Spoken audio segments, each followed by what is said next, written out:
It's a sound that should mean summer. The rhythmic thwack-thwack of a lawnmower engine. On Willow Creek Lane, that sound started at 10 a.m. on a Tuesday. But by 2 p.m., the mower was still running. By 6 p.m., it had finally run out of gas, leaving a half-finished path across the lawn of House 114.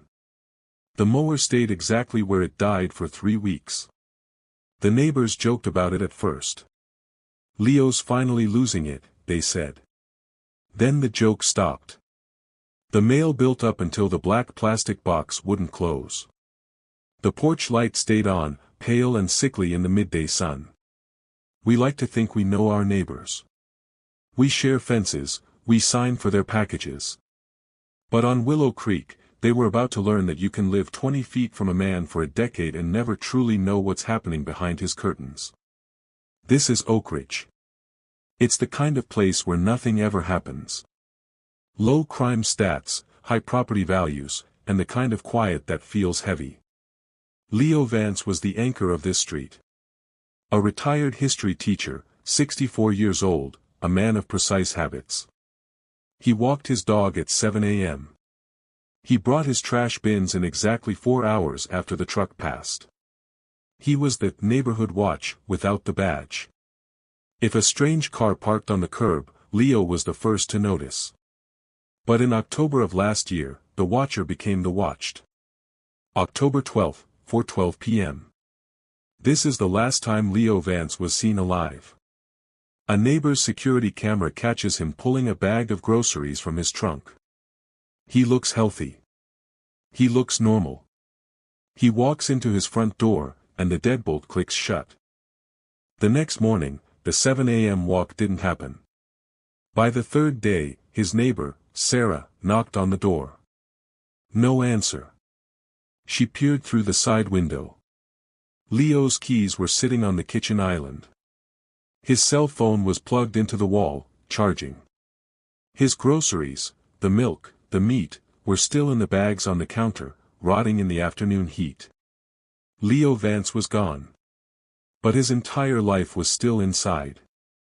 For months, the theory was simple: Leo had walked away.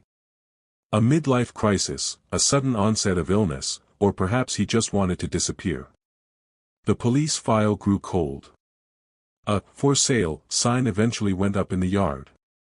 The neighbors told themselves he'd moved on to a better place. They were half right. Because while the police were looking for Leo in hospitals and bus stations across the state, he was actually much closer. He was right there.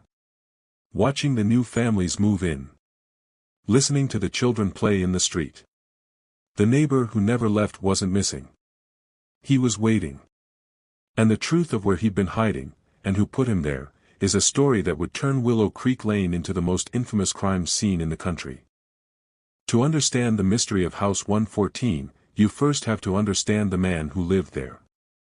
Leo Vance wasn't just another face in the suburbs, he was the neighborhood's silent observer. He had taught European history for 30 years, and his retirement was spent much like his career, watching, documenting, and maintaining order. Neighbors described Leo as kind but guarded. He was the man who would tell you if your tire looked low or if you'd left your garage door open. But despite his constant presence on the sidewalk, no one had actually been inside his house in over 5 years. After the lawnmower incident, the silence at Leo's house became a character of its own. It was a heavy, suffocating silence. His neighbor to the left, a young mother named Sarah, was the first to realize that gone didn't necessarily mean away. On the 4th night of Leo's disappearance, Sarah noticed something from her upstairs bedroom. A flicker of light in Leo's attic window. It wasn't the steady glow of a lamp on a timer, it was the frantic, shifting light of a flashlight. She called the police, but by the time the cruiser rolled down the cul-de-sac, the window was pitch black. When the police conducted their first official walkthrough, they found a house frozen in time. The half-unpacked groceries were the only sign of chaos. Everything else was immaculate. The bed was made. The TV was off. The most unsettling detail: Leo's dog, a golden retriever named Cooper, was found locked in the basement. He was hungry and terrified, but he was alive. The basement door had been locked from the outside. This changed the investigation instantly. Leo Vance hadn't suffered a medical emergency, and he hadn't walked out the front door for a new life. A man who loves his dog doesn't lock it in a basement to starve before leaving town. As the first week turned into the second, the police began interviewing everyone on Willow Creek Lane. They were looking for a grudge, a secret, or a witness. What they found instead was a neighborhood full of people who realized they had been watched by Leo for years. And some of them hadn't liked it. The investigation then pivoted to the blind spots. They realized that while Leo's front door was covered by 3 different Ring cameras from across the street, his back garden was a dark zone. A dense line of overgrown hedges blocked the view from every angle. It was in those hedges that a forensics officer found the first real clue, a single, heavy-duty plastic zip tie, freshly cut, lying in the dirt just beneath the kitchen window. Leo Vance hadn't left his house through the front door. And as the police would soon learn, he might not have left the property at all. The discovery of the zip tie shifted the local police department from a missing persons case to a suspected foul play investigation. But as the detectives dug deeper into Leo Vance's life, they found a digital trail that made absolutely no sense. 48 hours after Leo vanished, his credit card was used at a gas station 50 miles north.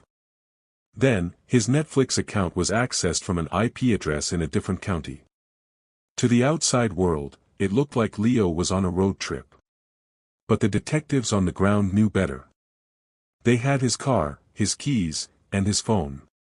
Unless Leo Vance was traveling by foot and using a second, secret device, someone was intentionally creating a digital smoke screen.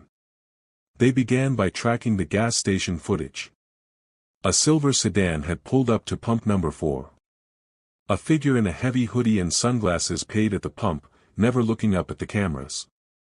It was the classic ghost move, someone who knew exactly where the lenses were pointed. Back on Willow Creek Lane, the atmosphere had turned toxic. The perfect neighborhood was now a place of closed curtains and hushed whispers. Detectives started looking closer at the people Leo had monitored over the years. They found that Leo hadn't just been a nosy neighbor, he was a meticulous record keeper. Inside his office, tucked away in a hidden file on his computer, police found a folder titled Neighborhood Log. It was a digital diary of every infraction he had witnessed on the street for 5 years.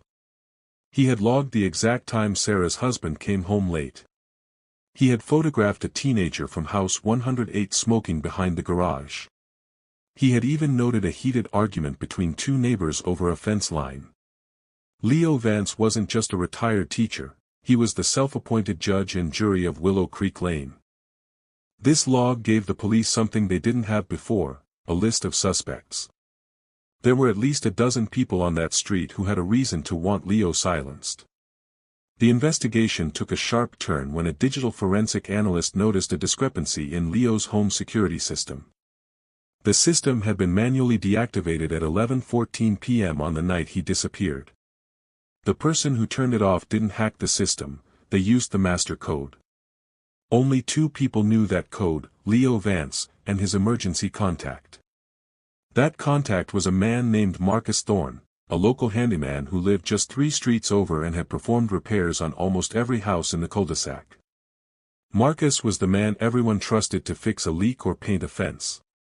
He was the man who had the keys to the neighborhood's private spaces. When detectives went to question Marcus, they found him in his garage, meticulously cleaning the interior of his white van with bleach. He claimed he was just prepping for a big job, but the air in the garage was thick with the scent of chemicals and something else, something metallic. As the detectives stood in Marcus's driveway, one of them looked back toward Leo's house. From this specific angle, you could see directly into Leo's backyard, through the one gap in the hedges that the police had missed. The mystery wasn't about where Leo had gone. It was about who had the keys to get back in. With Marcus Thorne now under a spotlight, the police secured a second, more invasive search warrant for House 114. This time, they weren't looking for Leo, they were looking for what Leo's neighborhood log might have been hiding. The lead detective, a veteran named Miller, noticed something during the second walkthrough that had been missed before. In the master bedroom, there was a heavy mahogany wardrobe. It was a beautiful, antique piece, but something about the floor around it was wrong. There were faint, circular gouges in the hardwood, marks that only happen when a heavy object is dragged repeatedly across a floor. When they pushed the wardrobe aside, they found it wasn't covering a wall. It was covering a door. Leo Vance's house was a pre-war build, filled with the architectural quirks of the 1940s. Behind that wardrobe was a small, narrow servant staircase that led directly down into the kitchen pantry. It was a blind corridor, invisible from the main hallways. But it wasn't Leo they found in the stairwell. It was a workspace. On a small folding table, the police found a high-end radio scanner, a laptop, and a series of high-powered lenses. Leo hadn't just been watching the neighborhood from his window, he had been intercepting their phone calls and baby monitors. He knew the secrets of Willow Creek Lane because he was literally living in the walls of his own home to listen better. This discovery flipped the motive. Leo wasn't just a victim, he was a blackmailer. Forensics teams moved into the kitchen, the last place Leo was seen on camera. They used luminol, a chemical that glows blue when it touches even a trace of blood. When the lights went out, the kitchen floor didn't just glow, it lit up like a map. There was a massive void near the island where someone had clearly spent hours scrubbing the tiles. But the blood trail didn't lead to the front door. It led to the basement. The same basement where Cooper the dog had been found trapped. The police realized that when they had rescued the dog weeks earlier, they had been standing just inches away from the truth. They returned to the basement with ground-penetrating radar. The technician moved the device across the concrete floor, near the furnace. The screen flickered, showing a density shift in the soil beneath the slab. The concrete in that corner was a slightly different shade of gray, newer, fresher.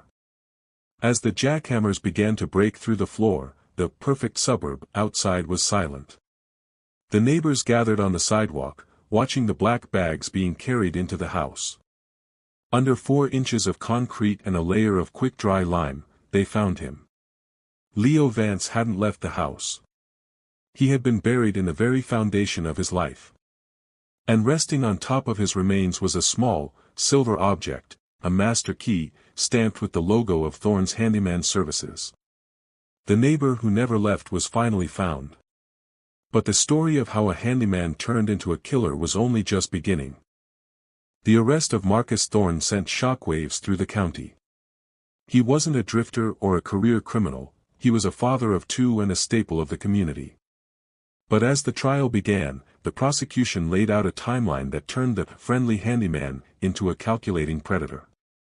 The evidence centered on the neighborhood log found in Leo's house. It turned out that Leo's surveillance hadn't just captured mundane neighborhood gossip, he had caught Marcus Thorne in a massive insurance fraud scheme. Leo had documented Marcus unloading high-end equipment from a stolen work van into a storage unit late one night. Instead of going to the police, Leo did what his history books taught him, he exercised power. He began blackmailing Marcus, demanding consultation fees in exchange for his silence. The defense argued that Marcus had gone to Leo's house on October 12 only to plead for mercy. They claimed Leo had brandished a weapon, and Marcus had acted in self-defense.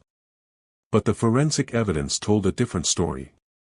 The blood spatter analysis showed that the initial blow occurred while Leo was standing at his kitchen island, his back turned, unpacking his groceries. There was no struggle. There was only an ambush. The most chilling revelation of the trial was the timeline of silence. Digital evidence from Marcus's phone showed that he didn't leave the house immediately after the murder. He stayed in Leo's home for 6 hours.